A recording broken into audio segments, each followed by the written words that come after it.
if I want to be like a business entrepreneur, business person, that has to be my life. An entrepreneur needs to have energy. They need to be energetic. But guess what? If you guys deliver the same output, no one gives a damn how hard you work.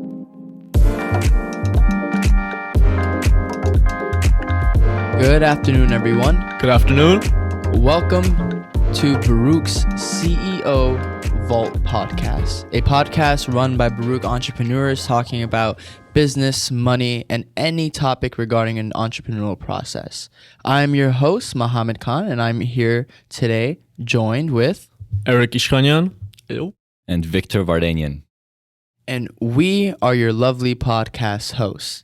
So before we begin on our podcast journey, I kind of want to talk to you, Eric, about, what is CEO? Who are we, and what is it that we do?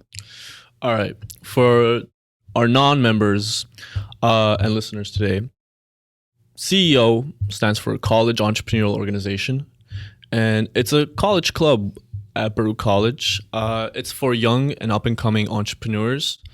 And it's a community of college students who truly understand what it is and what it takes to be successful in life.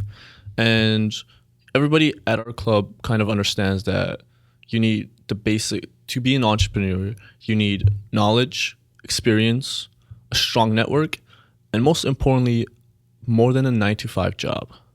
So at our club, we work on different entrepreneurial projects.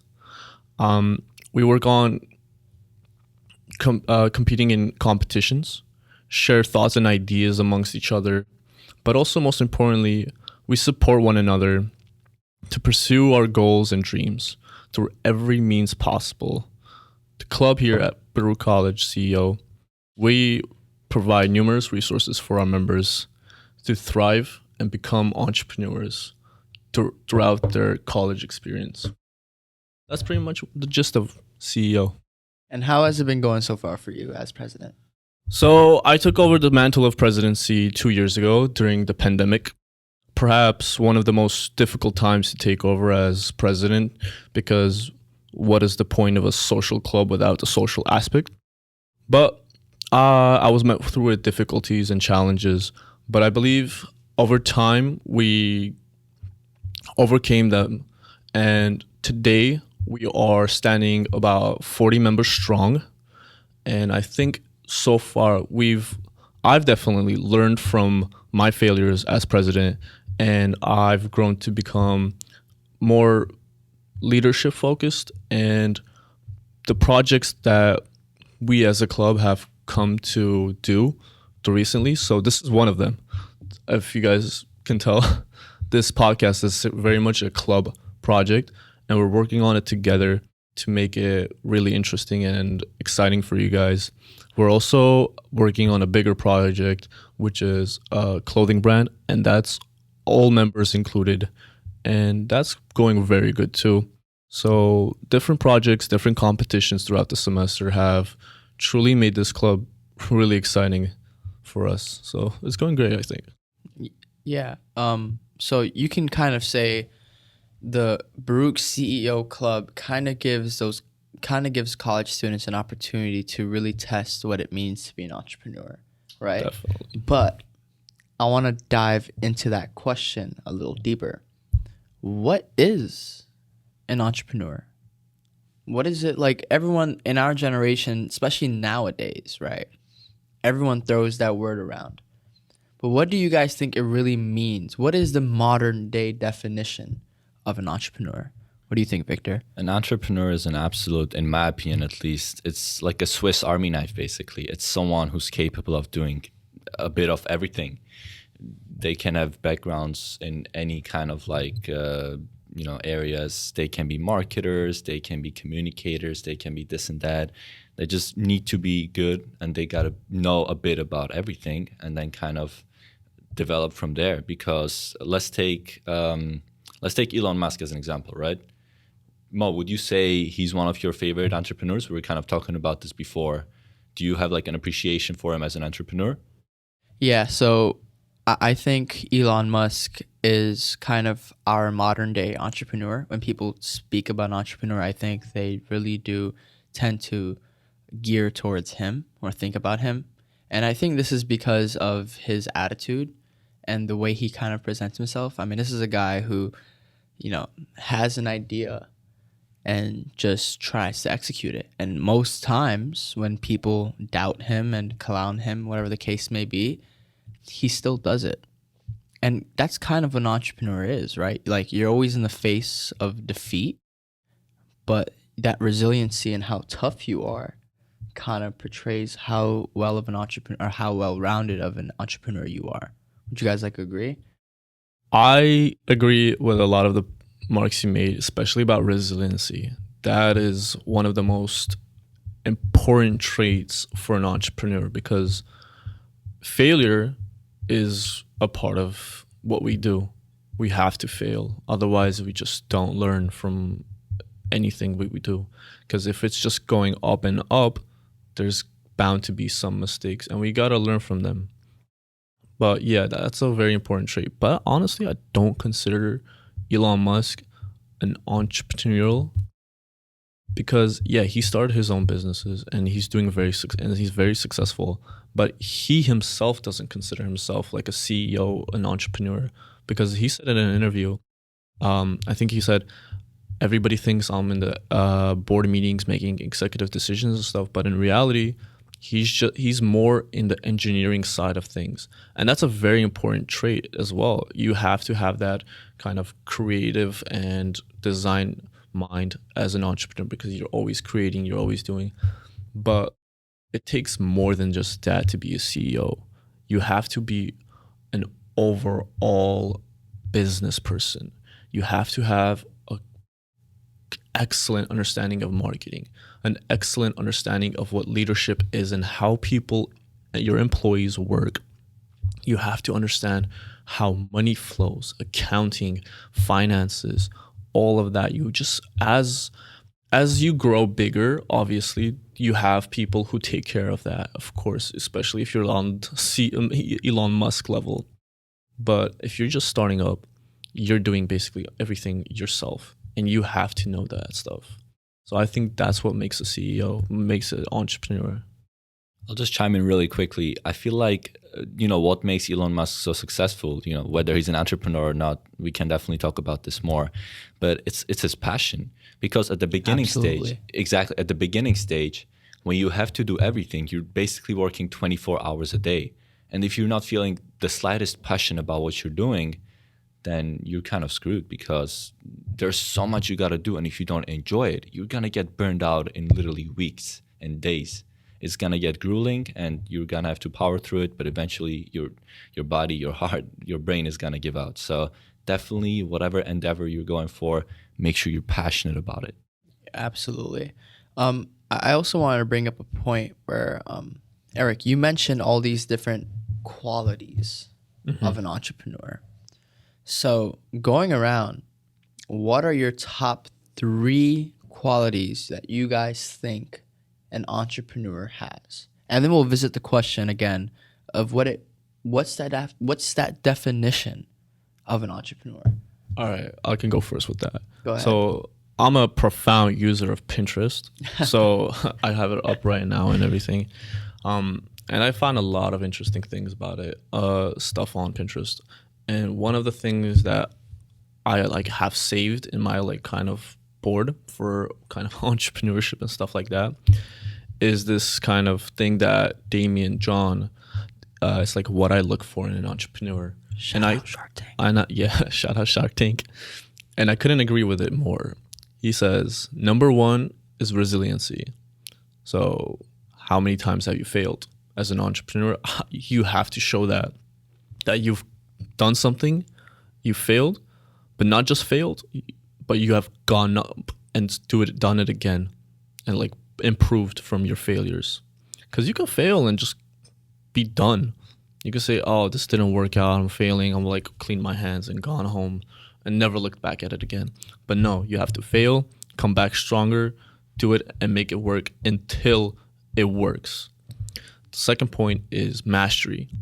you need to understand the industry you're going into. If you, well, so there's this, I want to bring up this idea of like the quote, jack of all trades, master of none. That's kind of what entrepreneurs are. You're supposed to know a lot, not just a little bit, but a lot about a lot of things within the industry. But I feel like being a master of the industry you're in is so important. So like you can be good at marketing, you can be good at accounting and finances and all of that, but you have to understand the industry. And by the industry, I mean, if you're in the clothing business, you have to understand fashion through and through. If you're in oil, you have to understand what the prices are, what everything is, how the transportation works, what are the government entities and all of that stuff. The industry is what's important. So, and then the third one is vision. You have to have a plan. A dream without a plan is just, no, sorry. A goal without a plan is just a dream. So you need to have that vision. You have to have that plan ready to execute. You have to see what you're going to do in the next 5 years. Otherwise, it's just a flowing idea that you want to do something, and that's never going to work. And then the fourth thing he says is leadership. If you can't lead, if you can't be in charge, then you have no right to be an entrepreneur, because your network, the people you kind of employ and get together to work on a project, that's the most important thing, because at the end of the day, you can't do everything alone. And I've learned that from my own experience being a president of this club. You're not an island. You have to have people around you. Surround yourself with people that are willing to help you, because if you try to do everything by yourself, 1, you're going to get overwhelmed. 2, you're going to get burnt out fast. And 3, you're just going to start hating what you're doing. So you need to have people around you. That's when leadership comes in. That's my take on it. Wow. I really like the point of resiliency, and especially, and also the vision, right? Vision is so key and important. And that kind of ties into my 3 character traits of an entrepreneur, or the 3 things I think an entrepreneur should definitely have. And the first one for me is something that you did actually touch on, Eric. But for me, it's really a driving factor, and that is energy. An entrepreneur needs to have energy. They need to be energetic. I don't think I've ever seen a successful lazy entrepreneur, right? Those 2 things just don't mix with each other. And so if you have a goal, if you have a dream, if you have that vision, it requires you to put in the effort, right? You'll only see the results once you put in the time. But what does that require? That requires you to be energetic. That requires committed as well. And committed, absolutely. And so being energetic is very important because it ties into the other skill, which is something that you also mentioned, which is, again, I think one of the biggest things that makes an entrepreneur is, again, how well of a leader are you? Because you're not doing this just by yourself. Yes, you may have thought about the idea, saw your product, saw this dream that you have, something tangible, but you need the right people to execute it. You know, one of my favorite sayings, or like one of my favorite quotes from Alibaba's founder, Jack Ma, was, I was never the smartest guy in the room. Didn't he used to work at KFC? Yeah, dude. Like, no, he didn't actually. He interviewed and he applied for KFC, and he didn't get in at KFC either. Wow. I think that was he said there was 10 positions open, 11 people applied for the job. I was the only one who didn't get it. That's crazy. Right? That's insane to and me. Yeah, and he was like, I'm not the smartest guy in the room, but one thing I'm damn well good at? Putting all the smart people together and making them work with each other. Exactly. Because smart people always sometimes debate with other smart people. They don't really get too far, right? But you need that one person who's able to harness, who can see everyone's quality, read the people, and kind of effectively lead the people to one common goal, to his common goal, his or her common goal. And that's very, very important for me, is you have to be a strong leader in order for you to be an effective and successful entrepreneur. And then the third one, which I think is just as equally as important as the first two, is your will, their determination. How equipped are you for something not to work out the way that you wanted it to, and for you to be like, all right, guys, let's go back to the drawing board and let's see what else can we do. This didn't work out. Oh, God, we just missed out this $5 million deal. You could have just been bought out. But let's improve the product, add something new to it. Instead of 5, we'll get 10. Right? Speaking of the product, being an entrepreneur, do you think product and service that you provide plays any role on who you are?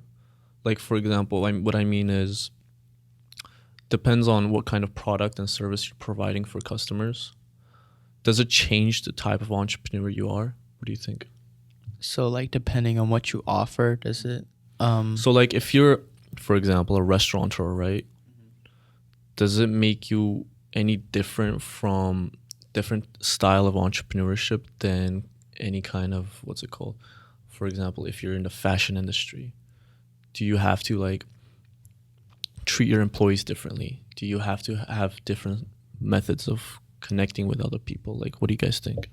I'll kind of chime into this really quickly.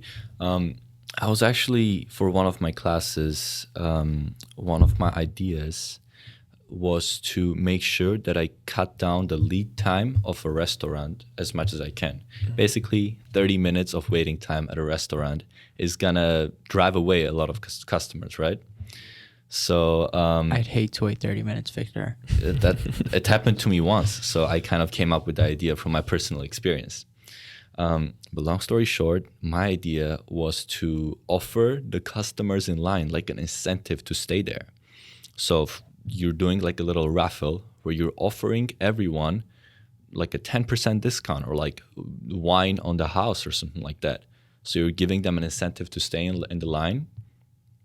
And at the same time, you know, okay, whatever, they might have to wait 20, 30 minutes, but then when they enter the restaurant, they're actually gonna get something rewarding. So that's kind of how a restaurateur would approach this, right? Exactly. So let me chime in. That's what I mean. If you're a restaurateur, you have to have operational skills. That's where your mastery has to go into. You have to understand consumer behavior more than, for example, someone who's dealing with B2B, business to business. There's like different levels of entrepreneurship that people don't understand. They can be like, oh, okay, so I'm just gonna study entrepreneurship and be an entrepreneur in this whatever field I want to be. But that's absolutely not true. Right. You have to kind of like when I studied marketing, one of the most interesting things that I learned was the more narrow you go, the more specific you in a field you go into, the chances of you succeeding and becoming better are so much higher. Because if you're broad, the possibilities are also broad, and also your market is so much bigger. But also, it just doesn't work as well as a narrow kind of like a niche type of market. Thing. So there's niche markets. There's also niche entrepreneurs. Definitely, yeah. Finding a niche goes very far. And just to kind of finish the point I was making, so I kind of highlighted how a restaurant would kind of operate, or like someone in that industry, right? Then you could compare that to like a clothing brand. And their approach is completely different because unlike a restaurant, they can operate online. I mean, restaurants do deliveries as well, but you know, clothing brands, they thrive by like deliveries and online shopping and discounts. So for example, discounts, right? That might be a way of incentivizing your customer to shop online. And then you could end up saving costs on like your inventories or like not having to open a physical store. Okay. So little things like that kind of highlights the differences in how different sectors operate, because it's completely different schools of thought. At the end of the day, it's all about entrepreneurship, but you're approaching this like subject from different perspectives. And I guess it really comes down to empathy. So when you guys were talking about your three... what was your 3? I was going to ask you that. Sure. So the first one for me is empathy. Okay. And that's about being able Interesting to, choice. to put yourself, and it doesn't have anything to do with Gary Vee. This is completely separate, okay? It's about being able to put yourself in the shoes of your customers. This is such a fundamental skill. I learned this in my entrepreneurial mindset class, which a lot of people think is BS, but there's a thing or two to learn in that class. And if anything, it's about being able to understand your customer, who you're tailoring to, and understanding what they want, what their problem is. Because at its core, entrepreneurship is about identifying a problem and then trying to solve that, right? Absolutely. So by using empathy, there's actually this like empathy mapping tactic where you basically look at what they say, how they act, what they do, and then you combine everything. And that just gives you a better understanding of who your customer is and what their problem is. And then it's so much easier to solve their problem. So that's empathy. And then the other 2 is resiliency, like you guys said. I mean, that's super. I'm not even going to talk too much because you guys just said everything that needed to be said. And my last one is balance. Balance. So important, but overlooked. I know this is straight. Go on, Eric. Go on. Nah, go for it. Because my views on balance is different than anyone else's, because I like to be burnt out. I like to got be a psycho over here. Yeah. No, because when you list, for example, this is like a very gym rat mindset, kind of like your muscles grow when it starts burning and like the lactic acid starts building up, and that's how the muscle grows. And that's how getting to failure. And actually, like, you know, when you're like curling a dumbbell and your arm is just about to fall off, that's when the muscle grows. And I feel like humans grow like that as well. That's how evolution happens. And I feel like you have to get to that stage of burnout to kind of level up, like a little Pokemon, like, you know, how like Pikachu goes from, it has to be like that. That's how I think. So for me, sorry, I'll just end the sentence. For me, being in that 24/7 business mindset is what I need. Because that, for me, a lot of people said, I know a lot of people who like, okay, I need to balance my life, my social life, and my business life. But to me, I don't see a difference. Because if I want to be like a business entrepreneur, business person, that has to be my life. That's how I see it, at least. Go for it. I like agree to some of your points, but there are some others that I think we actually do differ. And the first thing is that burnout. Like, if you're in a constant burnout, to me, it means you're probably doing too much. But what it also tells me is you're not doing it effectively. Okay. Because if you're burnt out, that means you're literally on the brink. Like, you're always tired. You're always moving from one thing to the other thing. So what does that tell me? It tells me that you're not really giving your effort. Or, no, you're giving your effort. Okay, you are. That's why you're burnt out. But you're not really giving it all because your mind isn't fresh. Oh, yeah. No, so what I meant was if you get burnt out, that's when you gotta like, okay, take a breath, go relax, take a day off, and then go back again. Because if you're in a constant burnout stage, of course, back to the gym idea. If your arm is like falling off, you're like, and you keep curling it, you're just gonna injure yourself. Yeah, and you're gonna like go to the hospital with a like torn bicep. That's not what you want. Well, that's kind of why you don't work out 7 days a week. Exactly. You need your rest days. That recovery period. Of course. But go ahead. Really quickly, just I guess what leads to burnout is like this concept of hard work and smart work, right? Okay. Because this is also essential to entrepreneurship. I mean, you can be the hardest worker in the room, and you might be putting in 10 hours a day, 12 hours a day, right? And then there might be the same guy who puts in 6 hours a day. But guess what? If you guys deliver the same output, no one gives a damn how hard you work. It's about the results. So true. That is So also true. true. But like in my example, I'm not the smartest person in the room. I would rather if I work 12 hours and it comes up to the same amount as the other guy if working 6 hours, then that's just how that's how I'm built. Because yeah, I'll admit I'm not a great student. I try, but I've put more work in my studies these past 4 years than I've ever done in my entire life, and it's paid off. And then I have like friends in the same class that have studied for 3 hours, and I've studied like for 3 days, and they get a higher mark. But that's just how everyone's built differently, you know? There's like really smart people who are really good at studying, and then there's people who are good at socializing. For like me, I socialize better than him. That's how he can study for 3 hours and get it, but he's really bad at like talking to other people. Yeah. Different ways, different works. Yeah, you I mean, know? everyone has their distinct strengths and their weaknesses, right? And it's interesting to see how everyone kind of is. You know what's actually another really great trait for an entrepreneur, I think, sometimes? Because at the end of the day, you are in a business field, right? And we all know business is ruthless. Absolutely. Business, you can have a deal going on one day and the next day they just cancel your deal and sign to your competitor. That's just how business works, especially in today's climate.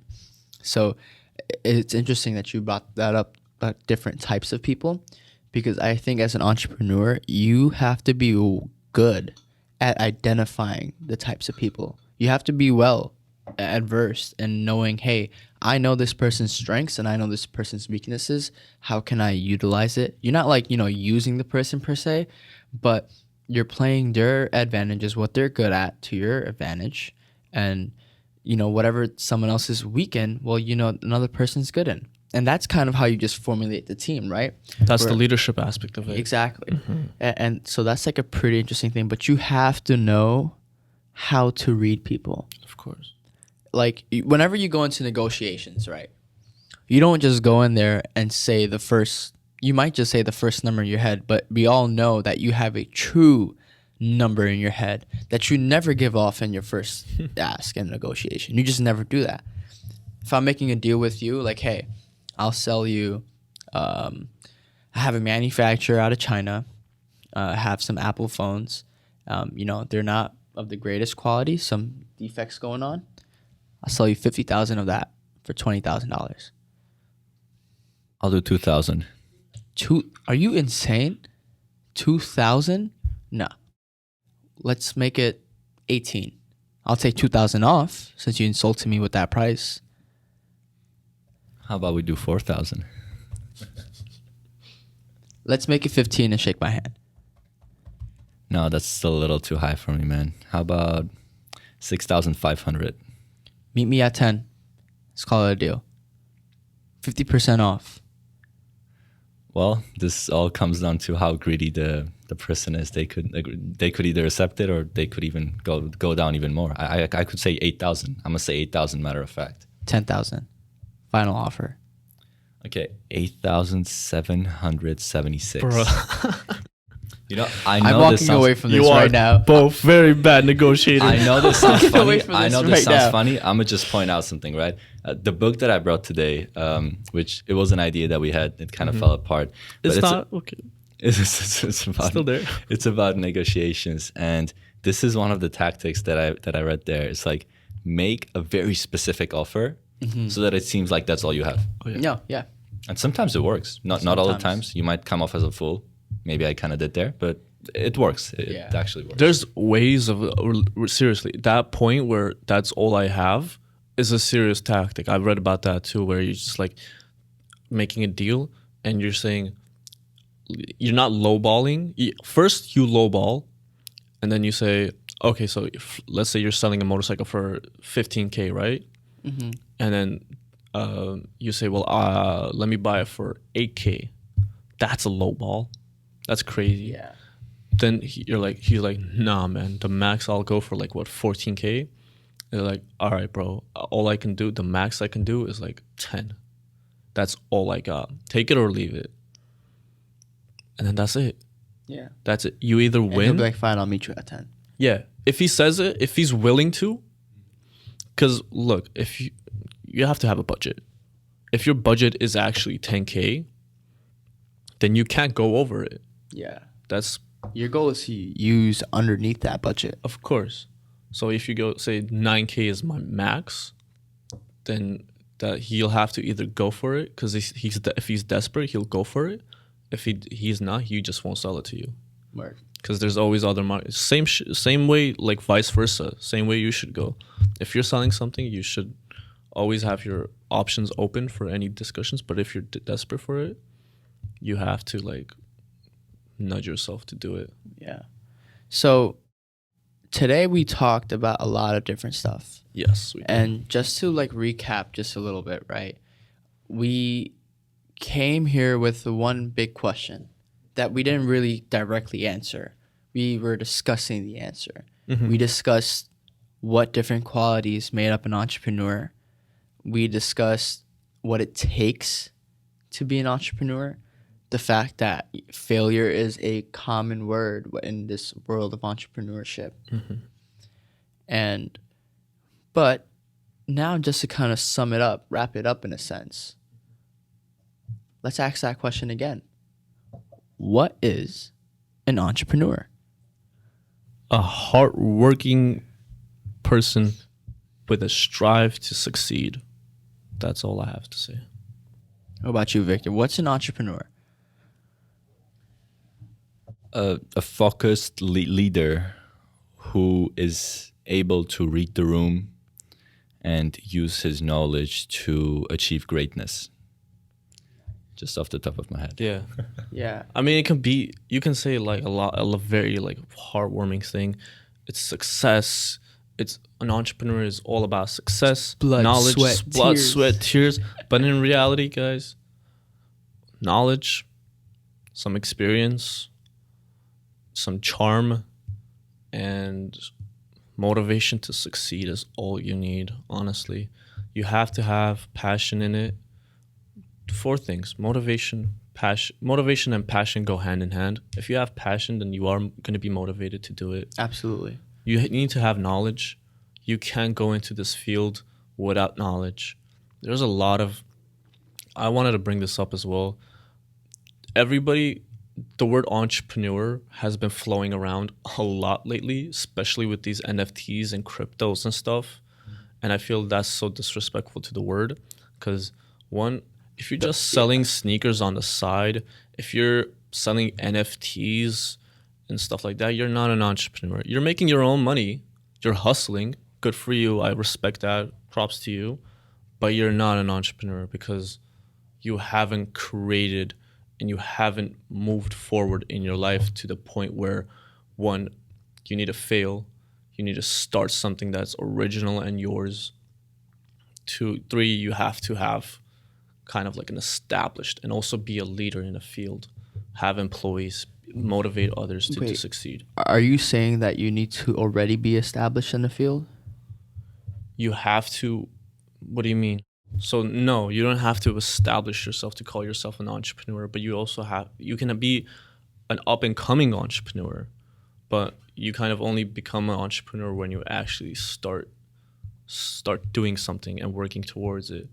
So, Ahmed said something actually he used 2 words that are actually kind of also is a very big characteristic of an entrepreneur, and that is a risk taker. Actually, entrepreneurs are excellent risk takers. Some are better than others because, sometimes stuff happens and the risk is too big and it ends up, being detrimental to their business. But I think also a very good quality of them is how to identify that risk, how to mitigate that risk, and what did you learn from that risk? Knowledge right? and experience. Exactly. Yeah. And so being a risk taker is if you're not a risk, oh my God, what was that? So we were actually at this virtual event actually hosted by Ahmed, who's actually here watching with us. He's a member, but he's also the president of the Pakistani Association of Burr College. Yeah. So shout out to Ahmed. Yes. And he hosted this really great event with a lot of, business executives, and one of them was, I believe, the CFO of Shell Corporation, and he was really great. But there was another speaker on there that I asked him a question, and he gave me this answer. And he said, I think the biggest risk of all in anyone's life is not taking no risk at all. Yeah, I agree with And that. I was completely. that one hit. I'm like, yo, that is so true. There's a lot of people out there who hear the word risk or feel it or see it upcoming, and they just shy away from it. They're like, no, absolutely not. I cannot deal with that. You know who really inspires me? This might sound, you guys take it with a grain of salt. Kanye. Kanye. Nice. I mean, he's why? very inspirational. He said Because himself. he was in about 50 million worth of debt Yes. at one point. When he was like begging Zuckerberg for money. Zuckerberg, Tim Cook, everyone. Everyone. And guess what? He took the risk because he had the money. He took the risk on his Yeezy shoe line. And guess what? He lost the money, but then he continued with full resilience, and now he's a billionaire. Yeah. He got the billionaire status. You know what he said? Crazy. People can say calling me crazy, but I'm 8 billy crazy. Like, what are you talking about? So, like, at that point, what can you really say? Like, call me crazy, call me a lunatic, but I have $8 billion in my bank account. That's crazy. This craziness is making me rich. I mean, his shoe line is amazing, though. Yeah. Everybody loves Kanye. it. Everybody Wearing loves that shit Yeezys. right now. See, he went from a crazy idea in his head to Nike rejecting him to going with Adidas and making one of the most profitable shoe lines there is on this planet. Absolutely. It's insane. So, We're- yeah, guys, like, Okay, so we're about 36 minutes in. yeah. I guess I'll just quickly do some like pre-final remarks before we kind of wrap up. Go for it. Okay. All right, just really quickly, like, just what you guys should expect from us, right? Okay, let me ease that into it. Okay, sure. So this whole podcast, you've been sitting and listening, I hope from start to beginning, it's all about business, entrepreneurship, money, and that's what we're trying to create with this podcast. That's what we're trying to convey. And I want to give it to Victor to kind of give an overview of what this podcast is all about. Go for it. Yeah, so you guys have probably figured by now, but we're by no means experts. We are not financial advisors. We are not financial advisors. Everything we say here is opinions and from the mouths of college students who are studying business and want to go into business and entrepreneurship. Let me just put Boom, he said it beautifully. We're just really, we're really interested in this, and we're really documenting our journey because we're still learning. We're about to launch our clothing line, knock on wood, and everything is going well. But we want you to know that we're still in the learning phase, and you guys are kind of learning with us, and we really appreciate you listening to us. You can expect us to cover some of like the news, maybe from a few days ago, the most prominent news in the week, and then just talk about our experiences, keep you updated on how our clothing line is going, and just talk about, what's happening in the world. And we're just really excited that you're here with us. Thank you guys so much for tuning in. And for those of you guys that will be watching later on either YouTube or listening in on another streaming platform, thank you so much for taking your time and hearing our opinions. And hopefully you will come again. Yo, thank you so much. We have so much planned for this podcast. We're going to have insane guests coming and speaking, entrepreneurs and successful business people. We cannot wait to take you on to this journey. It's going to be crazy. We're going to film hopefully once every month, and we're going to make every podcast as interesting, exciting, and as knowledge-packed as we can. So stay tuned. We'll see you guys next time. Be fearless, be determined, and as always, failure is just a stepping stone. That is all from today here at the CEO Vault. Take care, everyone. The CEO Vault. Thank you. Peace.